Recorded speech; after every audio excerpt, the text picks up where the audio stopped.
예, 2016년도 이번 성회를 쭉 진행하면서 주제가 뭐였죠? 하나님을 기쁘게 하는 사람, 하나님을 기쁘게 하는 사람.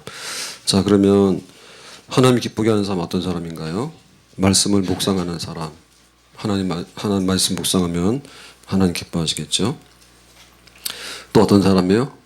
기도를 하는데 솔로몬처럼 지혜를 주세요라고 바른 기도를 하면 또 하나님께서 기뻐하시겠죠. 오늘 새벽에 뭐였습니까?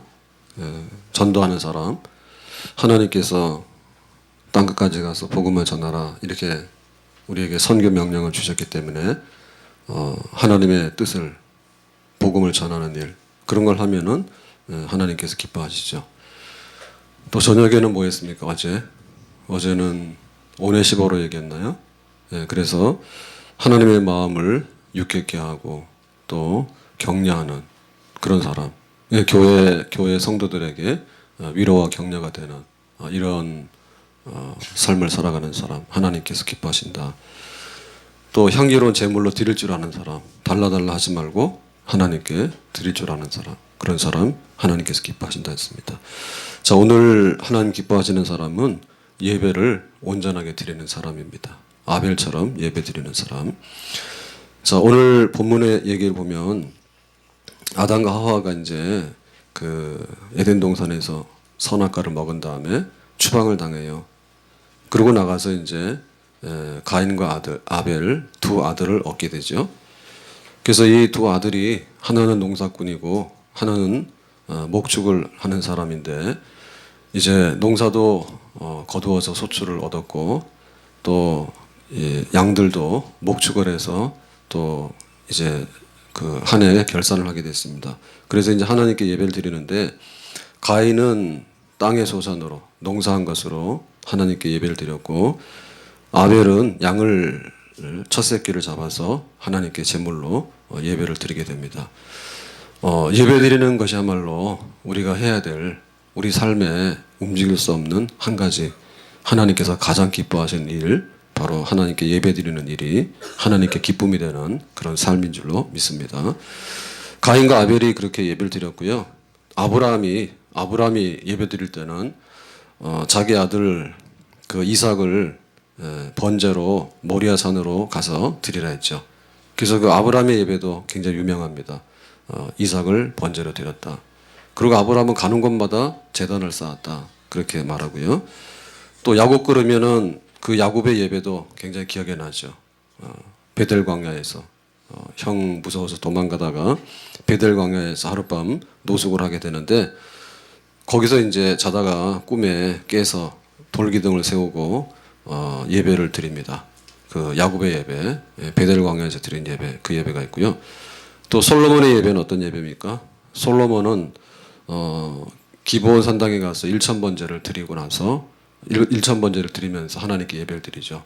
그래서 솔로몬도 왕이 되는데 아주 성대한 예배 가운데 즉위를 하게 되고요. 또 동방의 박사들은 예수님 탄생을 경배하기 위해서 먼 곳에서 왔어요. 그래서 황금과 몰약과 요향으로 또 자기들이 준비한 예물로 아기 예수의 탄생을 경배하고 예배를 드렸고요. 마리아는 옥합을 깨고 예수님의 발에다 향유를 붓고 그렇게 예수님을 경배했습니다. 그래서 우리는 구약 성경을 보든지 신약 성경을 보든지 믿는 사람으로서는 최고의 가치가 바로 예배에 있다. 아멘. 그러니까 우리가 하나님 앞에 받는 것도 많이 있지만 하나님께 드리는데 그 드리는 것 중에서 우리의 것을 잘 표현할 수 있는 것이 바로 예배입니다. 예배입니다. 그러니까는 믿는 사람이 구원을 받았다. 그러면 하나님께 구원하신 하나님께 예배를 드리는 거고 또 하나님께서 우리에게 일용할 양식을 주셨다. 그럼 양식 주신 하나님께 또 예배를 드리는 거고 우리 삶의 모든 것 봄, 여름, 가을에 계속되는데 뭐 아침이 되면 나가서 일하고 밤 되면 쉬고 또 아이들이 태어나기도 하고 또 세상을 다 살 만큼 살면 하나님 불러가지도 하고 그래서 우리가 기쁜 일이나 슬픈 일이나 세상에서 어떤 일이 있든지 간에 우리가 마주대야 하는 그 모든 사건의 주인공과 이 모든 것을 주관하시는 분은 하나님 한 분밖에 없는 줄로 믿습니다. 그래서 생일 맞이하면 생일로 감사해서 예배드리고 또 결혼하게 되면 결혼한다고 예배를 드리고 또 장례식을 거행하더라도 세상 다 살아서 하나님 나라로 갔다고 또 하나님께 예배 드리고 예배야말로 하나님을 믿는 사람으로서는 처음이고 마지막으로 하나님께 드릴 수 있는 우리의 모든 것을 하나님께 표현할 수 있는 가장 아름답고 경건하고 거룩한 것이 예배인 줄로 믿습니다. 만약에 우리가 예배가 없으면 어떻게 될까? 예배가 없으면 첫째로 이런 현상이 벌어집니다. 창조주 하나님께 예배를 드려야 되는데 예배가 없다 그러면 피조물에게다가 경배하는 그런 우스운 일이 벌어집니다. 예. 그래서 그 막 돼지머리 놓고 절하고 하는 거 있잖아요. 그건 너무 안 어울리잖아요. 근데 우리가 어떤 일을 했다, 생일을 맞이했다, 혹은 뭐 집을 샀다, 혹은 또 새로운 사업을 시작했다 이렇게 할 때 그 하나님께 감사하고 또 하나님 앞에 잘 쓰여질 수 있도록 그렇게 기도하고 그렇게 표시하는 거 그런 거는 굉장히 아름답잖아. 그런데 뭐 죽은 돼지 머리다가 절을 한다든지 또 그 막 그 보름달 뜨잖아요. 그러면 또 1월 정월 보름, 8월 보름 이런 게 굉장히 유명하잖아. 그러니까 또 거기 달을 보면서 또 막 빌어요. 예. 그리고 우리는 신년 예배를 첫 시간에 하나님께 예배를 드리는데 송구영신 예배를 해서 예배를 드리는데 안 믿는 사람도 뭐 하죠? 안 믿는 사람 또 해맞이 가잖아. 해맞이도 여기 뜨는 해나 저기 뜨는 해나 다 똑같아요. 해가 둘이요 셋이요 똑같죠. 근데 또 잘 보인다 그러나요? 그 해돋이 해맞이 하는데 또 명소가 있죠, 그죠? 예, 그래서 뭐 일산에서는 어디요? 행주산성 가는가요? 그 가신 분 없겠지? 우리 예배 드렸는데 또 그런데 가가지고 또 한다. 그러니까 해가 둘이 아니에요, 하나요. 근데 유별나게 또 그런 장소를 찾아가고 막 그런 걸 찾아가서 또 막 새해가 이렇게 그 마치 해가 뜨는데 해가 복을 주는가요? 예, 하나님께서 해가 뜨라 하니까 뜨는 거잖아요. 그러니까 우리는 해를 보고 절을 하는 게 아니라 복을 비는 게 아니라 하나님을 향해서 영광을 돌리고 하나님께서 복 주시도록 그렇게 우리가 구해야 될 줄로 믿습니다. 그러니까 이 예배가 흐트러지게 되면 세상에 있는 게 모든 게 흐트러지는 거예요. 흐트러지는 거예요. 그러니까 나중에는 전혀 다른 우상숭배 같은 걸 합니다. 예? 금송아지 만들어 놓고 야 하나님 대신에 우리가 금송아지 섬기자. 그래가지고 거기 금송아지에다가 막 절을 하고 말이에요. 예? 죽은 돼지 머리에다 절을 하고 말이에요. 그런 어처구니 없는 일들이 막 벌어지게 돼요. 그리고 예배가 없으면 어떻게 될까요? 그야말로 결혼식 했잖아요. 결혼식 했는데 예배가 없으면요 진짜 그 결혼식이 화려한 게 아니라 결혼식 굉장히 초라해집니다. 예. 우리 최유영 장로님이 좀 특징이 여러 가지가 있어요. 굉장히 특이하신 분이에요. 근데 뭔가 이렇게 또 찾아내는 것도 되게 특이해. 그래서 꼭 한 말씀 하시거든요. 그래서 지난번에 장남 결혼했잖아, 형규. 그래가지고 끝나고 나서 그러더라고. 뭐 끝났는데 직원들도 왔겠죠. 우리 은행에 직원들 본점에서 우리가 그 예식장에서 했잖아요. 그러니까는 거기 주례하러 쓴 사람이 얼마나 많겠어. 그러니까 뭐 많은 사람이 왔는데 장관 모시고 주례해도 그 하객들이 떠든대. 근데 와서 우리가 예배드리고 목사님 하니까 조용하더래. 그래서 최 장로님 특징이 또 그런 게 있어요. 저보고 장관보다도 더 조용히 시켰다고. 그건 제가 한 게 아니지. 제가 한 게 아니라 아니 예배를 드리면 그렇게 되는 거 아니에요, 자동으로. 그죠? 예배를 드리다 보면 자동으로 그렇게 되는 거예요. 그러니까 그거는 몰라서 그래요. 원리를 알고 보면 하나님께서 두 사람을 세워서 가정을 이루게 하십니다 라고 하면은 좀 진지해지잖아요. 예? 그런데 장관이 와서 두 사람 서라 내가 할게 그러면은 이게 차원이 말이 장관이지 말이 안 되는 겁니다.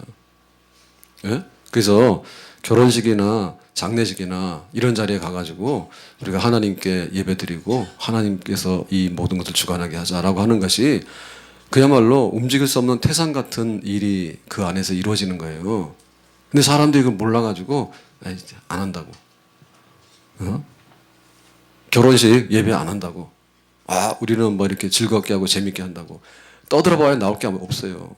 재미있어 보이지만은 내용을 뜯어보면은 굉장히 그 티끌 같고요. 예? 아주 허술하게 짝이 없는 그런 게 벌어지거든요. 그러니까는 예배가 없으면 피조물에게 절하거나 혹은 말도 안 되는 뭐 금송아지에다 절하거나 혹은 막 귀신에게 절하거나 그런 게 돼버린다니까. 예배 드리는 거는 그거 이렇게 비웃는 사람들 보면 자기들은 말이 안 되는 거야. 귀신이 무서워. 우리는 하나도 안 무섭잖아요. 예? 그러면 막 귀신한테 절을 하고 귀신을 막 섬긴다니까. 죽은 조상 막 섬기고 하는데 살아있는 부모도 못 섬기는데 죽은 부모를 또 어떻게 잘 섬기냐. 죽은 부모를. 그래서 하는 걸 보면 굉장히 모순됐다고요. 우리가 똑똑한 것 같아도요.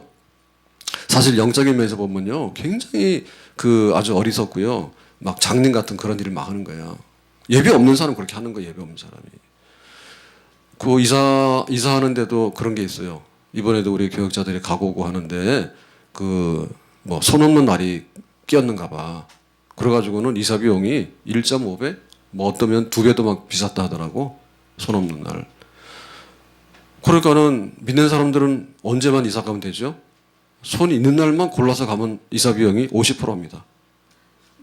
에? 손 있는 날만 골라서 가도 돼요. 근데 세상 사람들은 손 있는 날이 무슨 말인지 모르겠는데 하여튼 간에 그날이 겁나는 날인가 봐. 그래서 손 없는 날로 간다고. 예, 괜찮은 날만 골라서 간다고 하니까 그날 몰려가지고 이사가 엉망이 되는 거예요. 그걸 보면은 예배 안 드려가지고 야 니네는 뭐 가서 이런 거 하냐? 라고 이렇게 막 하지만은 사실 보면 자기들은 이사도 제대로 못해. 예? 이사도 제대로 못해. 그러니까는 뭐든지 얽매여가지고 흑암한 데 매여가지고요.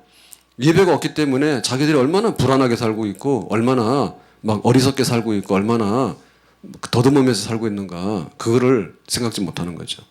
또 예배가 없는 사람 어떤 사람이냐? 이거는 파티는 하는데요. 먹고 마시자지 아무런 뜻이 없어요. 예. 우리는 이렇게 뭐 라면 한 그릇을 딱 놓고도 하나님 감사합니다. 그러면 그게 풍성한 식탁이 되잖아. 얼마나 의미가 있습니까? 예? 식사 시간에 잠깐 기도를 하는데 그 기도는 굉장히 경건한 거예요.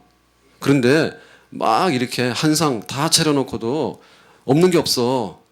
근데 만약에 이 음식을 주신 이가 누군가 그걸 모른다든지 혹은 예를 들면 뭐 회갑이다 뭐 돌이다 했는데 돌이고 회갑인데 이 생명의 근원이 뭔가 하나님 없다 그러면 거기다가 많은 걸 차려놨지만은 의미가 별로 있겠습니까? 먹자판이지. 그래서 결국에 예배가 없는 사람들 보면요. 나중에는요. 막 먹고 놀다가 싸워요. 대부분의 경우는. 예? 술 먹고 그런 걸 하든지 아니면 술 안 먹고 떠들어 봐야 나중에는 노래방밖에 안 되는 거예요. 그래서 재미가 없어요. 재미가 없어. 그래서 우리가 음식을 많이 차리는 것보다도 정말 생일이다. 그러니까 우리가 생일 감사 예배 드리자. 그렇게 되면은 수십만 원짜리 생일하는 것보다도 훨씬 더 값어치 있고 의미 있는 자리가 되고 그런 시간이 되는 줄로 믿습니다. 아멘? 네. 자, 그러면 우리의 신앙생활에서 예배는 너무 소중한 것이고 우리 삶에 있어서 예배가 소중한 것이다 그랬는데 그러니까 우리 신앙생활 중에서 예배하고 비교해 볼 때 여러 가지가 있어요. 예를 들면은 나는 성경 공부도 한다. 그리고 나는 기도도 한다. 그리고 나는 봉사활동도 한다. 그리고 나는 전도도 한다 있거든요.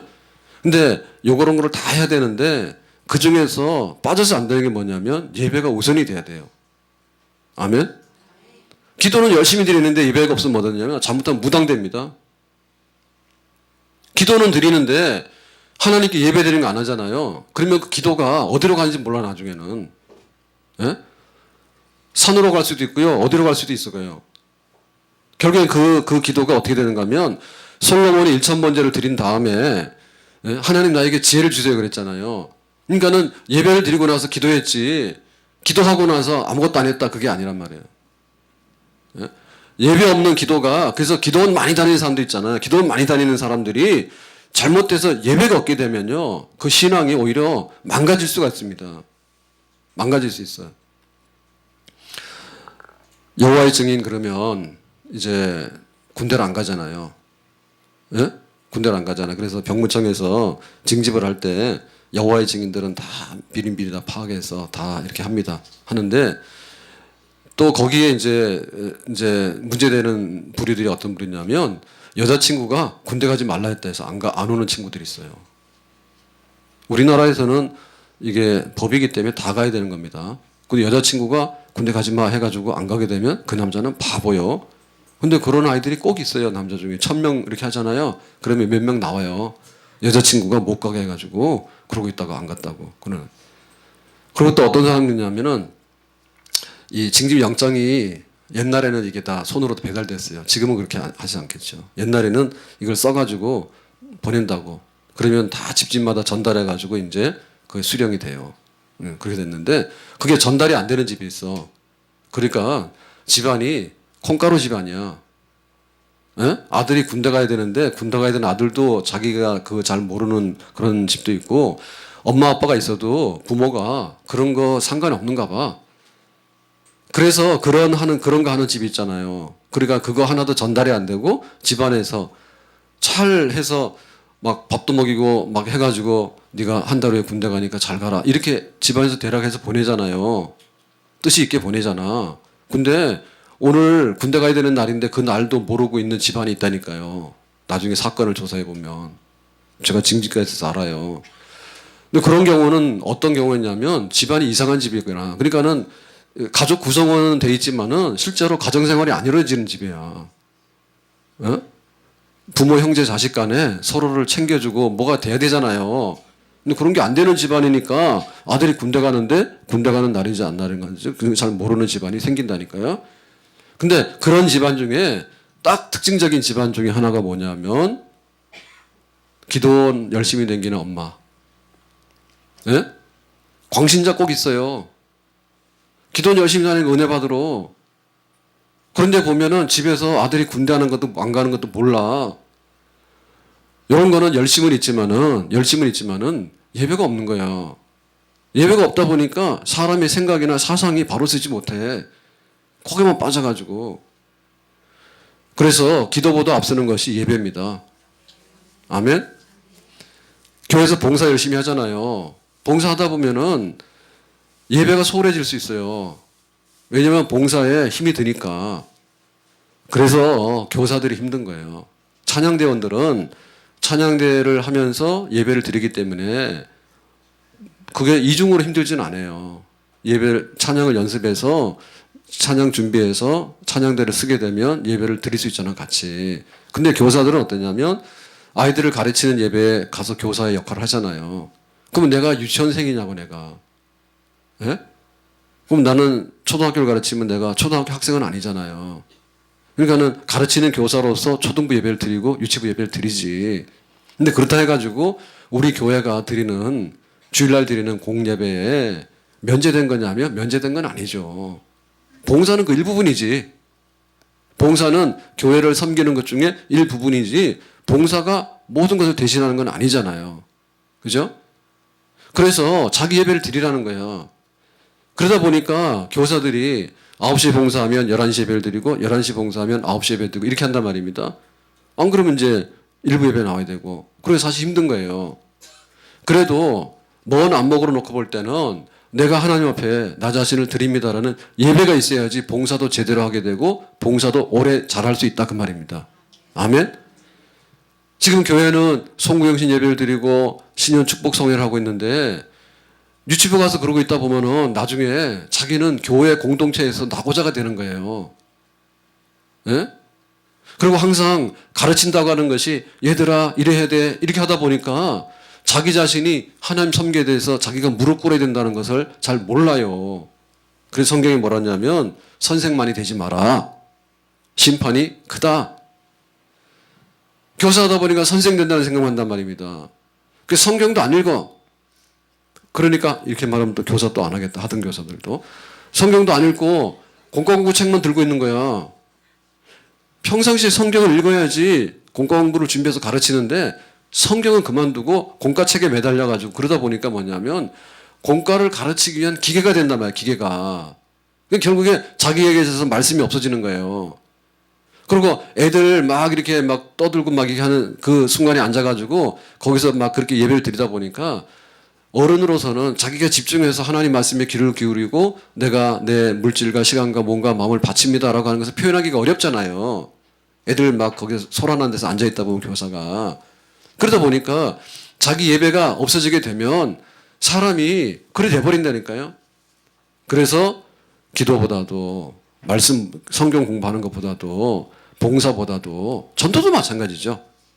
전도도 나가서 예수 믿으라고 전하는데 내가 예배드리는 하나님이 없다 보면 나중 가서 그 전도가 어디로 가겠습니까? 그래서 이단으로 빠질 수 있는 거고요. 나중에는 이상한 데도 갈 수 있는 거예요. 온전한 예배야말로 우리 신앙생활의 생명과 같고 온전한 예배야말로 하나님께서 받으실 만한 재물 중에서 가장 귀한 재물인 줄로 믿습니다. 아멘.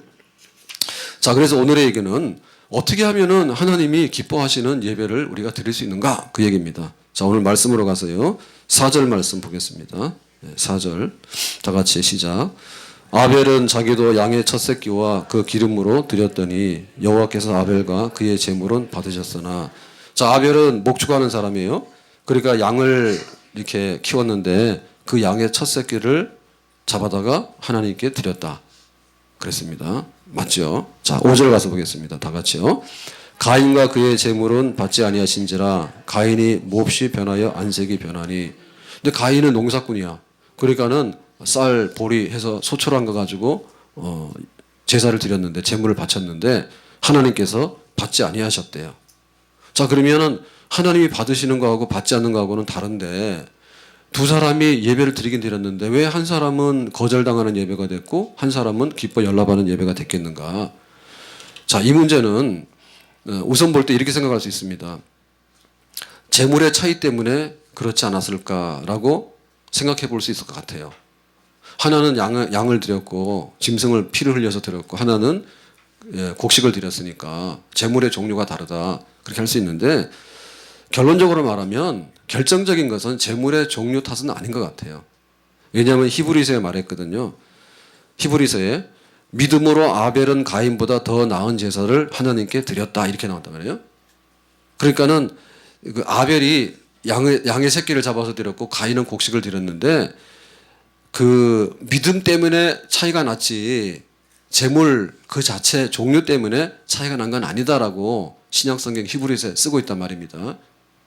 그래서 우리가 하나님이 받으시는 예배의 차이가 내가 어떤 일을 하고 내가 어떠한 삶을 살고 거기에 따라서 결정지어진 운명은 아니더라.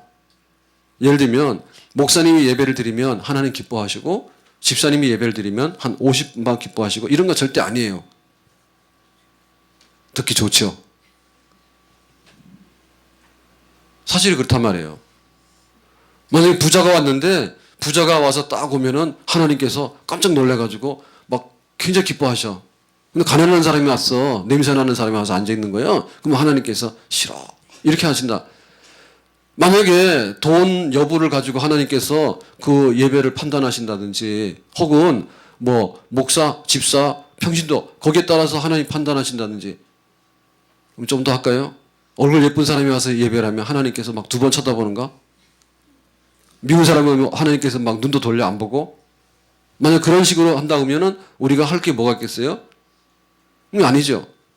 그러니까 예배는 믿음으로 하나님께 나가는 자는 그가 계시는 것과 그가 자기를 찾는 자들에게 상 주시는 하나님이시다. 내가 하나님 앞에 나와서 예배 드립니다. 내 기도를 드리고 내가 찬송을 드리고 내가 물질로 섬기고 내 몸과 시간을 드립니다. 저도 뭐 지난주부터 제일 연말 연시가 교회 일 중에서 바쁘고 힘든 그런 때예요. 요거만 딱 지나면 이제 좀 쉴 수 있는데 사실 11월부터 제일 바빠요. 11월부터 추수감사절 지나면은 내년도 준비하고 막 이렇게 하는 바람 바쁜데 이제 끝이란 말이에요. 근데 병이 딱 나가지고 힘든데 그 오늘이 수요일 예배잖아요. 그러니까 이제 내일 목요일하고 금요일이니까 희망의 동이 막 터오는 거지, 그죠? 이틀 말이죠. 너무 아파가지고 이번에 너무 민폐를 끼쳐가지고 막 지금 우리 성도들이 그 보온병에다 이렇게 가져온 게요 줄 서 있습니다. 줄 쫙 서 있습니다. 예. 얼마나 민폐를 끼쳤으면 그렇게 불쌍하게 보였겠어요. 그래가지고 감기 빨리 나라고 많이 나았긴 나았는데 그러니까 하니까 뭐가 한 가지가 시원찮으면 다가 흔들리는가 봐요. 예. 그래서 뭐 잠자려고 누우면 또 잠이 좀 안 와. 또 안 와요. 뭐가 안 되니까 다 안 되는 거야. 되는 게 없어. 하여튼 간에 힘든 게 뭐 한둘이 아니에요. 근데 막 저희 집사람도 그래요. 오늘 새벽에 비몽사몽 하더라고. 그래서 저보고 힘드냐 그래요. 그래서 내가 얼마나 힘들겠어요. 보면 몰라요? 지금 이 모양이 됐는데. 그래서 내가 아니 새벽기도 안 나오다가 나오는 교인들이 힘들지 내가 뭐가 힘드냐고. 나는 지금 병이 나서 그런 거지 힘든 게 아니에요. 재밌죠? 혼자 새벽기도 하면 얼마나 쓸쓸합니까? 근데 막 나와야 되니까 재밌죠? 근데 사실 힘든 거 아닙니까? 그죠? 예배 드리는 게 쉽지 않죠. 그죠? 새벽에 나와서 안 하던 기도를 하려고 하니까 얼마나 힘드냐고. 힘들죠? 대답도 안 하시네. 그렇게 점점 빼지 마세요. 힘든지 알아요. 그냥 막 나오기 위해서 나오고 도장 찍으러 나오는 것 같아. 어쨌든 간에 그래도 1년을 살아가면서 이렇게 한 주간을 기도하고 우리 마음을 단단하게 하고 하나님께 가까이 나가는 이런 시간을 가지지 않으면 나중에 360일이 문제가 될 수 있어요. 흐물흐물해가지고 안 지을 죄도 짓게 되고 해야 되는 일을 안 하고 그러니까 정신을 바짝 차리고 기도하고 예배드리고 말씀 듣고 영적으로 무장하고 그렇게 나가는 것이 우리에게 복이 되는 줄로 믿습니다. 그러니까 우리가 누가 왔는데 뭐 목사님 예배는 받으시고 집사님 예배는 안 받으시고 부자 예배는 받으시고 가난한 사람 예배는 이런 식으로 하면은 하나님께서 얼마나 불공평하고 잘못된 겁니까? 그렇게 안 한다. 마음으로 자발적으로 진정으로 기쁜 마음으로 그렇게 하나님을 찾아 나와서 예배드리는 사람의 예배는 항상 기뻐 연락하시는 그런 예배가 되는 줄로 믿습니다. 아멘. 믿음으로 해라. 자, 두 번째로 이 아벨의 예배가 연락이 됐는데 이 예배는 어떻게 연락됐을까라고 할 때 만약에 재물에 문제가 있다면 어떤 그 양의 새끼를 드렸잖아요. 아벨은. 그러니까 그 재물을 받으셨잖아. 근데 그 재물의 문제가 만약에 있다고 한다면 그 재물은 어떤 그 재물 자체의 값이 얼마를 나가고라고 하는 문제보다도 그 재물의 피 흘림의 문제가 하나님께 연락되는 요소예요. 아멘? 왜냐하면 우리가 믿음의 예배를 드려야 되잖아요. 믿음의 예배를 드려야 되는데 우리가 아무리 믿음으로 나온다 하더라도 하나님의 이름을 부르기에는 우리는 멀리 있는 죄인입니다. 아멘? 하나님의 거룩 앞에서 이사야 선지자가 그랬어요. 하나님 내가 나라를 위해서 기도해야 되겠습니다. 우시아 왕이 죽었습니다. 그리고 당당하게 들어가서 기도를 했는데 기도를 하려고 들어가서 뭘 했습니까? 하나님의 영광의 보좌를 봤단 말입니다. 체험했단 말입니다. 그러니까 거기서 천사들이 거룩하다고 찬송을 하고 막 그러는데 정신이 하나도 없죠. 그 자기가 뭐라 했습니까? 화로다 나여 망하게 되었도다. 자기의 죄를 고백한 거예요. 이사야가. 그 죄라고 하는 것은 그야말로 뭐 행동이나 말로 잘못한 것도 있지만은 존재의 차이에 압도당하는 그런 죄입니다. 존재의 차이. 한 나라의 왕이 얼마나 중요해요. 그러니까 우시아 왕이 지금 살아있느냐 죽었느냐는 나라의 운명을 갈라놓는 일이라 생각한 거야. 이사야는. 그래 이제 큰일 났다고 생각한 거야. 그런데 하나님께서 보좌 왕의 자리에 계시는데 하나님이 우주 만물을 다스리는 왕으로 앉아 계시는데 그 앉아 계시는 보좌가 하나님의 그 옷자락이 땅에까지 닿았다고. 그러니까 우시아 왕의 존재가 굉장히 귀하다고 생각했던 것보다도 하나님의 그 왕으로서의 존재가 수만 배는 더 위대하고 강했다는 거죠. 아멘? 그래서 이사야가 거기서 내가 생각하는 하나님은 정말 잘못 생각한구나. 하나님은 내가 생각한 것보다도 훨씬 더 위대하고 훨씬 더 강력하고 훨씬 더 존귀하고 거룩하고 높은 곳에 계시면서 온 우주 만물을 임의대로 생사화복을 갈라서 다스리고 주관할 수 있는 분이구나. 그걸 깨달으면서 고백했던 게 뭐냐면 나 같은 댓글 같은 그런 면에서 화로다 나는 망하게 되었다. 그러니까 우리는 아무리 믿음을 가지고 하나님께 나간다 하더라도 빈손으로는 나갈 수가 없어요. 네? 하나님 앞에 왕이신 하나님 앞에 빈손으로 나갈 수 없어. 근데 우리가 세상에 아무리 많은 돈을 가지고 나가고 아무리 많은 그런 배경을 가지고 나가고 아무리 잘생긴 얼굴을 가지고 나간다 하더라도 하나님 보실 때에는 하나님 앞에 쓸 수 없는 것들이에요. 아멘? 그래서 우리는 부득불 하나님 앞에 나는 보잘것없는 자요. 하나님의 거룩 앞에 나는 죄인이요. 하나님 앞에 나는 허물이 많은 사람입니다라고 하는 것을 느낄 수밖에 없단 말입니다. 그것을 막아낼 수 있는 것이 뭐냐면 피입니다. 나는 죽어 마땅한 죄인인데 어찌하면 좋을까요? 그런 고백을 가지고 하나님께 나가는데 그러려면 우리가 죽어야 되잖아. 죽으려면 예배도 못 드리고 죽잖아요. 그래서 우리가 예배자로서 쓸 때 빌려온 거예요. 뭘 빌려왔습니까? 짐승의 피를 빌려온 거예요. 양 네가 대신 죽어라. 양이 나의 허물을 뒤집어 쓰고 대신 죽는 거예요. 그 피 흘리게 되면 그 피를 의지해서 하나님께 나가서 하나님 양이 대신 죽었으니까 나는 살려주시죠.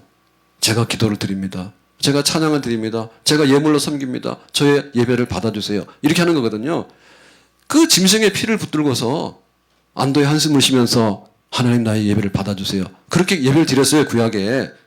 그러니까 우리는 짐승의 피를 아무리 하더라도 안 되기 때문에 세상 죄를 지고 가는 하나님의 어린 양 예수 그리스도가 십자가에서 우리의 죄와 허물을 몽땅 짊어지고 피 흘려 죽으심으로 인해서 예수님의 피를 의지해서 하나님께 나갈 때 우리의 예배가 하나님께서 거부하지 아니하시고 진노로 찾아오지 아니하시고 우리를 연락하시고 기뻐하시는 그런 산 예배로 연락이 되는 줄로 믿습니다. 그가 찔림은 우리의 허물 때문이요 그가 상함은 우리의 죄악 때문이라. 그가 징계를 받음으로 우리는 평화를 누리고 그가 채찍에 맞음으로 우리는 나음을 입었도다. 아멘. 예수님께서 우리의 것을 몽땅 짊어지시고 십자가에서 청산하시면서 피 흘리신 거예요. 그러니까 흠없는 제물을 가지고 나가려면은 양의 피가 아니라 예수님의 피를 가지고 나가게 될 때 그때 흠없는 예배가 성립이 되는 줄로 믿습니다. 내 주의 보혈은 다 같이 합시다. 정하고 정하다 내 죄를 정케 하신 주 나로라 하신 내가 주께로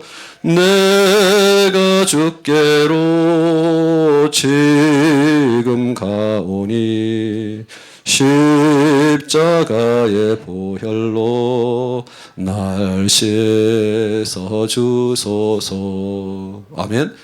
그래서 우리는 화려한 예배당보다도 예수님의 피가 있는 그 예배를 드려야 됩니다.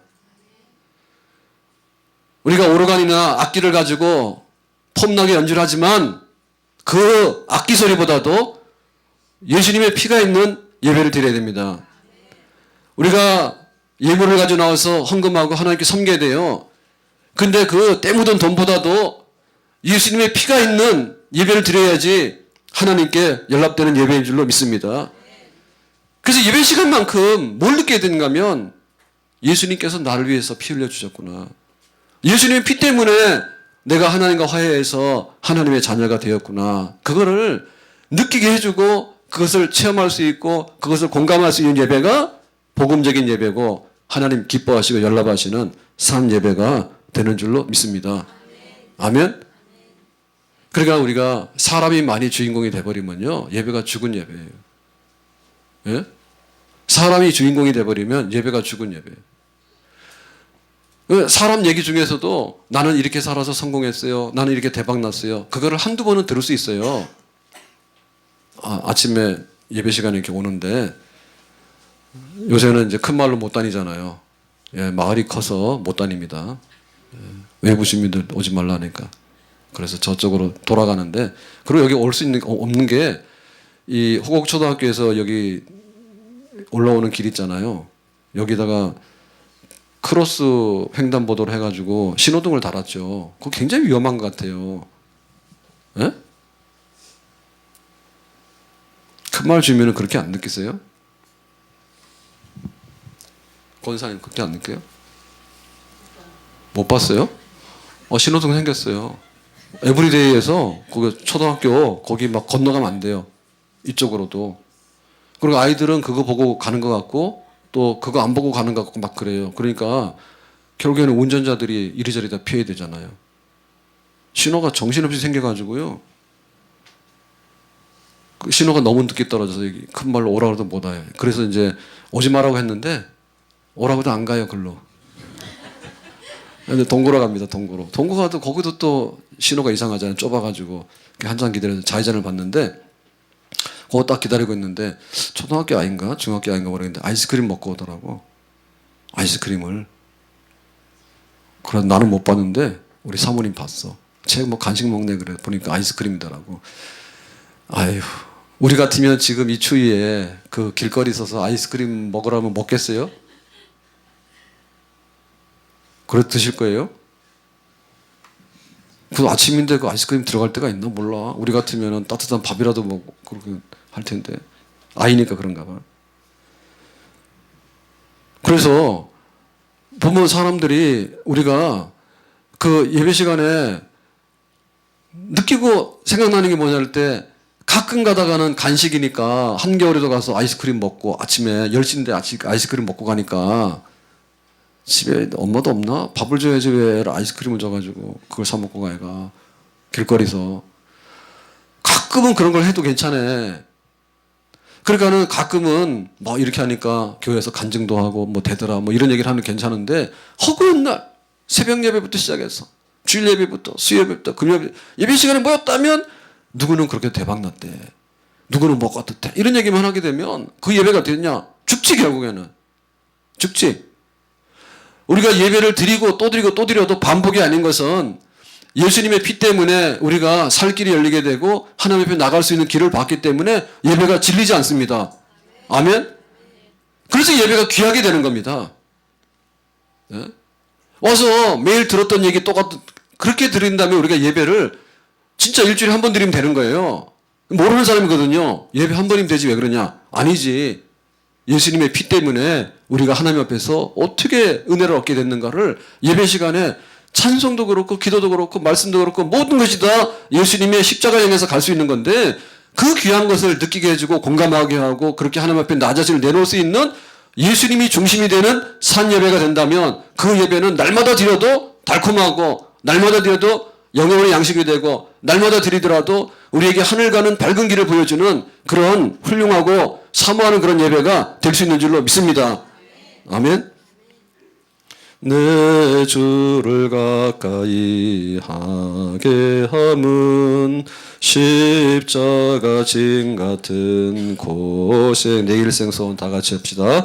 내 일생 소원은 늘 찬송하면서 주께 더 나아가기 원합니다.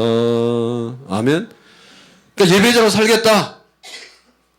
한 해 동안에 내가 어떻게 하면 잘 살 것인가? 예배 드리는 사람으로 살겠다. 내가 평생에 신앙생활 잘했으면 좋겠다. 어떻게 하면 신앙생활 잘할 수 있을까? 평생에 내가 예배의 자리를 사모하고 예배를 거르지 않고 정말 온전한 예배를 드린다면 믿음의 예배, 십자가의 예배, 예수님의 피를 의지하는 그런 예배를 드린다면 천국 가는데 하나도 이상이 없는 믿음의 경주를 제대로 할 수 있는 줄로 믿습니다. 아멘? 제일 중요한 걸 놓치니까 다 빠져나가는 거죠. 목사의 직은 영적으로 볼 때 의사예요. 예? 영적으로 볼 때 의사예요. 벌써 예배당에 나오는 거 보면 다 알아. 예? 예배에 빠지기 시작하잖아요.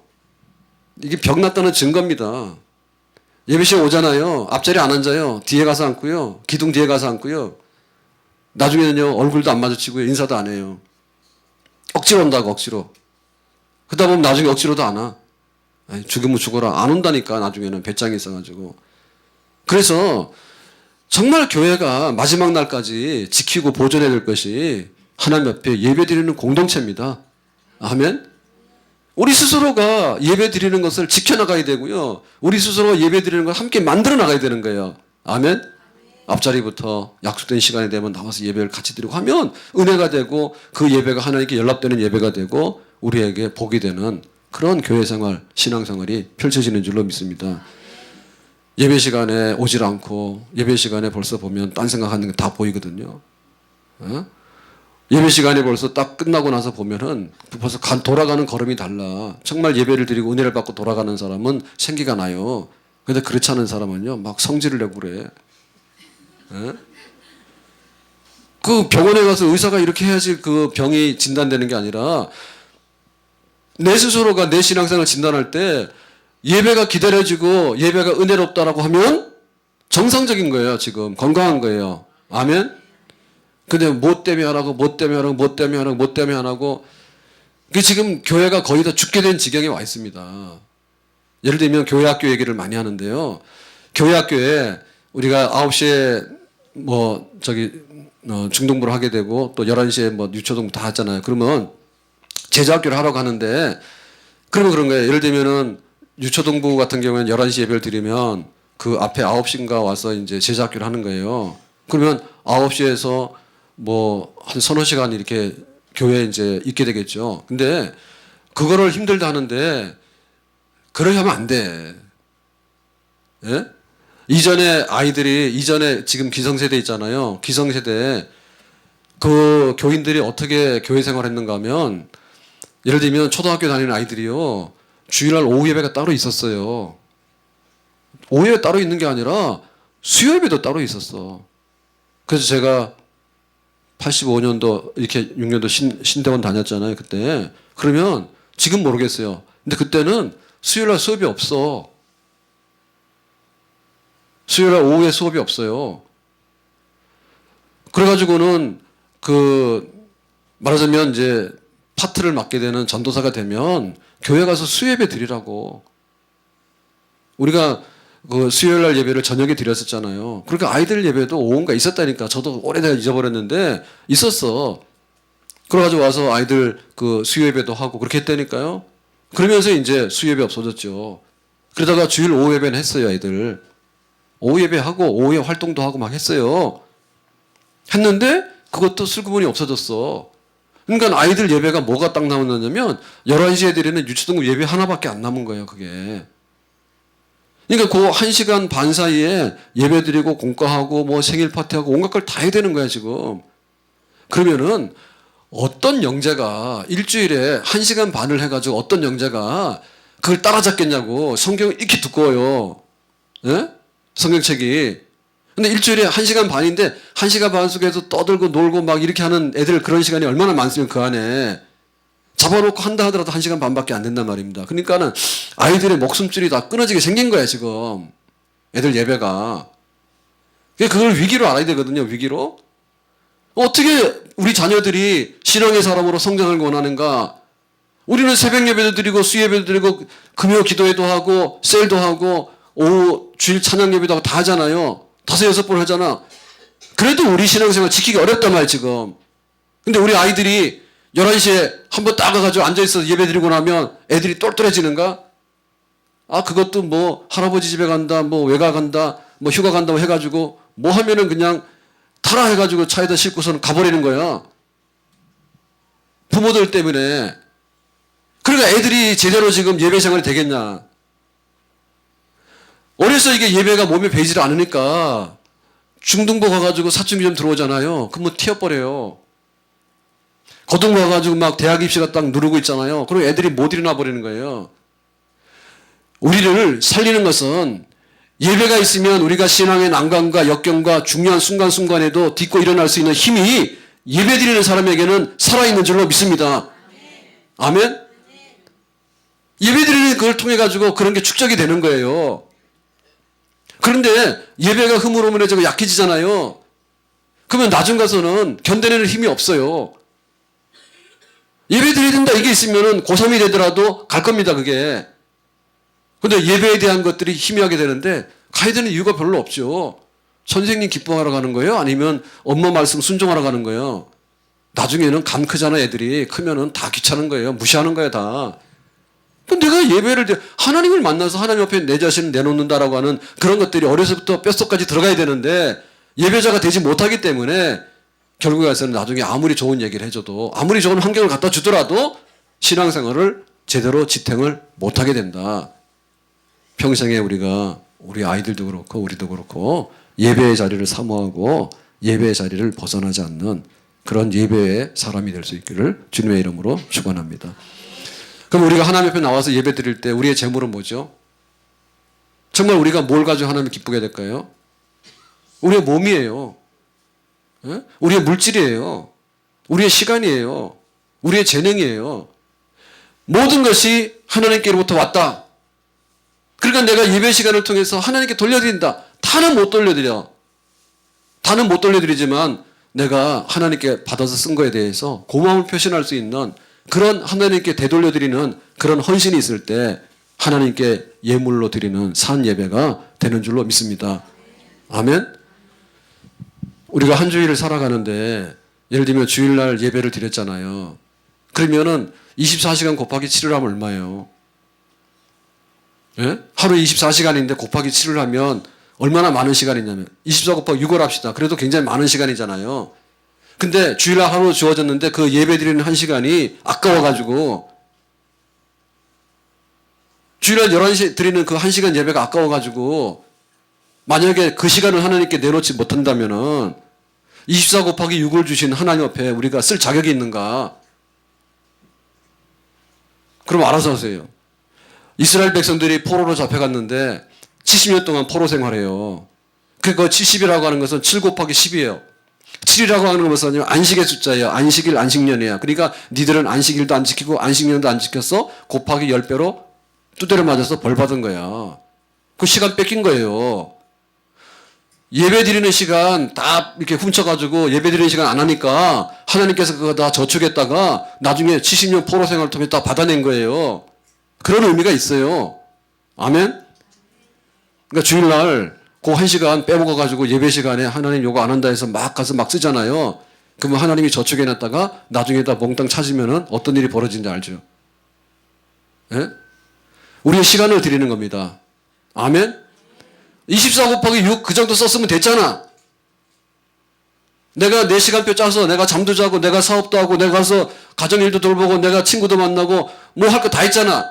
하나님이 정해주신 하루 중에서 한 시간을 예배 드리는데 그거를 하나님께 못 바친다고 하면은 우리가 어떻게 하나님 앞에 예배를 드렸다 할 수 있겠는가? 그러니까 예배는 와서 앉아있는 게 아니라 이미 내 시간을 다 바치는 정말 시간이 헌신되지 않으면 예배를 드릴 수 없는 건데 소중한 시간 하나님의 것은 하나님께 바쳐야 될 줄로 믿습니다. 아멘. 그리고 우리가 이렇게 그 물질로 하나님을 섬기는데 그 물질 부분도 그렇잖아요. 집에 있는 가지고 있는 게 얼마나 많은지 몰라. 얼마나 가지고 있는 게 많은 게 많은지 몰라. 근데 우리가 하나님께 드리는 것이 뭔가 예를 들면 이제 상징적인 11조입니다. 11조. 그 이상은 잘 안 하잖아요. 예? 10의 9를 거의 다 내 마음대로 막 쓰잖아요. 10의 1을 드리는 게 힘들다. 10의 1을 못하더라도 10의 1은 못하더라도 10의 1에 모자라더라도 내가 그래도 하나님 앞에 감사할 줄도 알고 신년도가 되면 하나님께 내가 첫 예물도 드릴 줄 안다라고 하는 요 정도는 돼야지 1년에 연봉은 계산하거든요. 1년에 연봉 계산해줘. 아, 나의 연봉은 1년에 1억이 됐으면 좋겠다. 그런 꿈은 꾸더라고. 하나님께 받아야 될 것은 1억이야. 내가 하나님께 드릴 수 있는 것은 얼마인가에 대해서 예배 시간에 표현해서 드리지 않습니까? 우리가 물질 드리는데 막 드리는 건 아니잖아요. 예배 시간에 내 시간도 드리고 내 몸도 드리고 내 물질도 드리고 그래서 하나님께 드리는 거 아니에요. 그죠? 예배 시간 드리잖아요. 헌금으로. 여러분 예배 시간에 헌금하는 시간이 되면 막 은혜가 넘친다라고 받아들이면 진짜 예배를 드리는 겁니다. 아멘? 근데 교회 와서요. 딱 등록 안 하는 이유가 있어요. 여러 가지가 있는데 그 중에 하나가 뭐냐면 헌금하는 거 꼴보기 싫어서 등록 안 하는 사람들이 있어요. 진짜 그런 사람 있는 것 같아. 그래가지고 우리는 로비에 보면 헌금 봉투 자기가 쓰라고 해놨잖아요. 예? 그거 보고서 아이고 나는 이 교회 안 하겠다고 가는 사람도 있대요. 네, 들었어요. 네, 눈으로 못 보고. 어떻게 하나님 앞에 예배를 드리는데 내 생명도 하나님 것이다. 진짜 하나님의 것이지. 예? 심장이 떼어지는 거 고마운 거 아닙니까? 심장이 떼어지면 고마운 거 아니에요. 언젠가는 쓴단 말이에요. 언젠가는. 눈도 떠지니까 고마운 거지. 오늘 아침에 다 눈 떴죠? 그래서 진짜로 눈 감으면 뭐예요? 영면했다. 돌아가셨다 그 말이에요. 언젠가는 눈 못 떠. 그러니까 하나님께 얼마나 많은 것을 받아서 쓰고 있는가. 예? 우리가 그 시신 기증도 하게 되고 그러는데요. 시신 기증하면 뭐 장기 기증도 하게 되고 그 막 조직 기증까지 하게 되면 뭐 다 하는 거 아닙니까? 그죠? 뭐 콩팥만 한 게 아니라 조직까지 기증하게 되면 다 하는 거잖아요. 근데 아시잖아요. 그 우리나라의 그 수입 들어오는 것 중에서 그 뭐죠? 인체 피부 있죠, 피부. 그런 거 수입 많이 들어오죠. 환자들 이식하고 할 때 없잖아요, 이게. 기증을 안 하니까. 그러면 사람 피부는 사람으로 해야 되잖아. 몰랐어요? 그 사실 이게 다 우리 고민거리예요. 죽을 때 정말 이렇게 막 비싼 장례를 해서 갔다가 화장을 하든지 묻을 건지 아니면은 우리 있는 거 떼가지고 줘야 될 건지. 근데 이거 없어가지고 이거 다 수입하잖아. 우리가 가진 게 어마어마하게 많다니까. 눈 하나 빼보세요. 이게 얼마나 비싼 건지. 예? 인공눈을 한번 넣어보라, 인공눈을. 굉장히 값으로 치면은 비싼 핸드폰이나 전자제품이 비싸잖아요. 그거 다 하면 비싼 거 아닙니까? 나 물건 가진 게. 근데 내가 가지고 있는 거 머리카락. 남자들은 주로 머리카락이 관심사더라고. 머리가 많이 빠지는 남자들이. 그래서 뭐 심으면 얼마냐? 또 심는 때는 어떻게 하냐? 이런 얘기 막 하는데 머리카락 붙어 있는 것만 하더라도 이게 재산으로 말하면 엄청나게 비싼 거예요. 나중에 머리카락 빠지잖아요. 그러면 이거 이식해서 심으려고 하면 돈이 굉장히 비싸. 그래서 만져보시고 머리카락 붙어 있으면 돈으로 세세요. 이거 비용 수술하면 이게 하나 더 심는데 얼마인지 모르겠는데 굉장히 비싼 것 같아. 그러니까 너무 많은 걸 받았다 그 말이야. 예배 드릴 때 빈손 와가지고 다 이렇게 다리 꼬고 앉아가지고 해봐라. 근데 내가 그 들을 만한 말은 듣지만 그러니까는 하나님 말씀을 계몽으로 듣는 거야. 계몽이라고 뭐냐면 TV에 나오는 선전이 있죠. 이 아파트를 사면 집값이 올라가고 이 자동차를 사면 좋아요. 이런 거. 그런 걸 듣는 거야, 말씀을. 그래가지고, 그럴듯한데, 관심 가는데 투자해볼까? 그럼 은혜 받았다 하고. 너희 죄를 회개하라 그러면, 된소리 들으면 싫다 하고. 그러니까는 예배 시간에 내 가진 모든 거에 대해서 하나님께서 나에게 주셨는데, 머리카락도 주시고, 피부도 덮어서, 피부가 거친 게 문제가 아니에요. 예? 피부 거칠다고 괄세하지 마세요. 피부가 떨어져 나가면 어떤 일이 벌어지지 않아요? 죽어요. 감염돼서. 그러니까 얼마나 많은 걸 가졌는데 예배 시간을 통해서 내가 하나님께 받은 것 중에 일부를 내가 드리는데 그것도 겨우 물질을 표현하잖아요. 왜냐하면 내가 눈 떼서 바칠 수는 없잖아. 교회에서 그런 일도 있었다니까요. 막 1억인가 수표를 한 거야, 헌금을. 근데 집에서 난리가 난 거야. 없어졌다고. 갖다 그러니까 교회에다 낸 거야. 그래서 정신 이상자 그랬다고 도시 돌려줬어. 그런 경우는 있을 수 있지. 정신 이상이니까.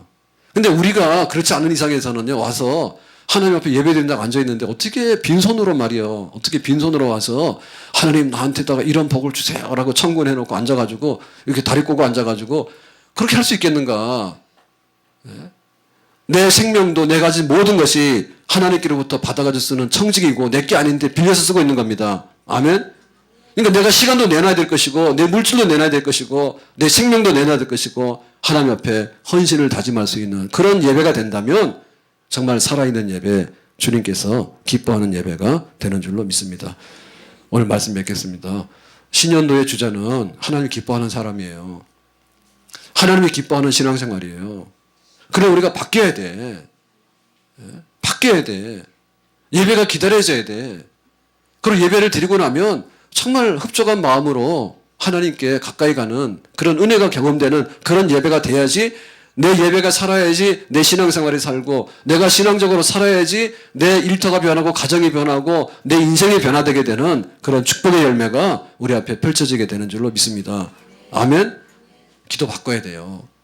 하나님 기뻐하는 예배를 드리고 기도를 드리고 정말 우리가 전도할 줄 알고 예배 드릴 줄 알고 하나님 옆에서 하나님이 원하시는 것이 뭔가를 생각하게 되면 너희는 먼저 그의 나라와 그의 의를 구해라. 그러면 이 모든 것을 너희에게 더하여 주시리라. 아멘. 하나님이 더해 주시는 삶을 살려면 먼저 그 나라와 그 의를 구하고 주님께 기쁨이 되는 온전한 성도의 모습을 갖추게 되면 하나님께서 모든 것을 약속하신 대로 우리에게 공급해 주시는 줄로 믿습니다. 그래서 우리가 변화해야 되는 것이고요. 변화된 한 해를 살아갈 수 있는 근거는 여기에 있는 것입니다.